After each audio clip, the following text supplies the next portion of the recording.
Today is Friday, May 10th. It's just after 8 p.m. And I have just a few updates for you. And then I'm going to bring in our first guests segment and then the second guest segment. So first, Ellen was asking about our thermometer as to our fundraising. So we are doing really great, thanks to all of you. Our thermometer now, this is week 2 of our $250,000 fundraiser, our $250,000 fundraiser. We are at $95,076. So woohoo to you guys. Thank you very much for all of your generosity, and keep sending this in. Remember, we have 3 court cases going on, and I'll get to those in a moment. We have state legislation that is chugging right along, and right now our count as of this afternoon is 94 assembly persons have gotten onto our bill, signed on as a co-sponsor, and 37 senators. So that is absolutely huge. Next week we are working on getting the state bill out of committee, and then we will give you an update hopefully by Friday with some really good news. But we are really excited about this. This is a lot to have happened in just such a short period of time. And one of the reasons why I want to stress that we have been successful with the state bill is because we're working with other organizations in order to help push this along. The state bill doesn't only protect us, but it protects all state municipal workers. Peter, the answer to that is not yet, but he is in the leadership circle, and I'm not expecting that to happen right away, but that's a whole nother political thing, and I will hopefully update you on that soon. But I did have a good meeting with his office, and I was very happy with how it turned out.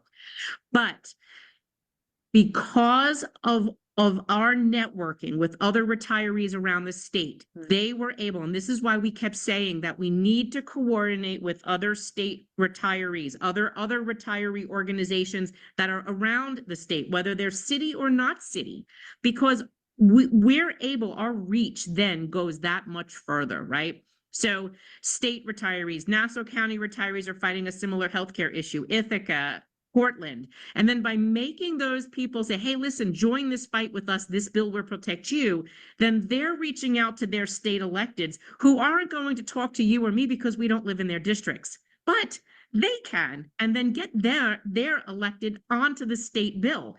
This is why networking with other retiree organizations, empowering other retirees by joining in on our fight, helps us around the state of New York. And this will also help us nationally. If you remember, this is why we went and joined with like Wendell Potter and our federal congressional leaders and Be a Hero and Social Security Works.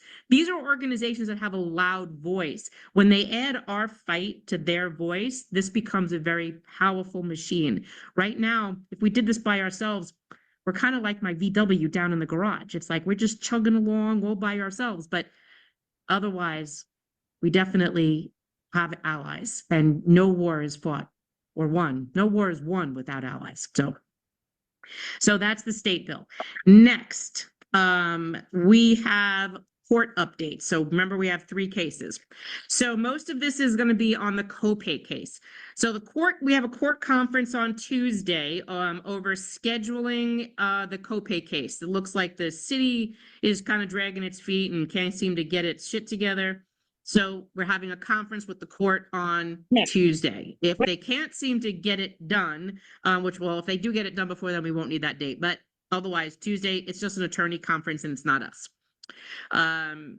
July 18th, we're supposed to have oral arguments on the copay case. So keep that on your calendar. We'll see where that's going. I don't have a time and I don't have a address on that, but we'll get that to you as we near July. The defendants, which is the city and Emblem, they are asking the city, the court, for an extension of 60 days to perfect their appeal. Clearly, they did not have enough time, and I believe my other note was that I think the end of this month is their deadline, and they needed more time, so they were asking the court the other day, that was the other document that was in the case, they were asking the court for an update on that. Gerald, I can't tell you if Hochul's on board. It hasn't been brought to her desk yet, and she's not going to tip her hand if their bill isn't on her desk. But we're working that, so don't worry. And that's really basically all I have. So we talked about finance, our fundraiser, we talked about the state legislation, and we gave you the updates on the court case. So now what I want to do is update you with bringing in our guests. So 1 second.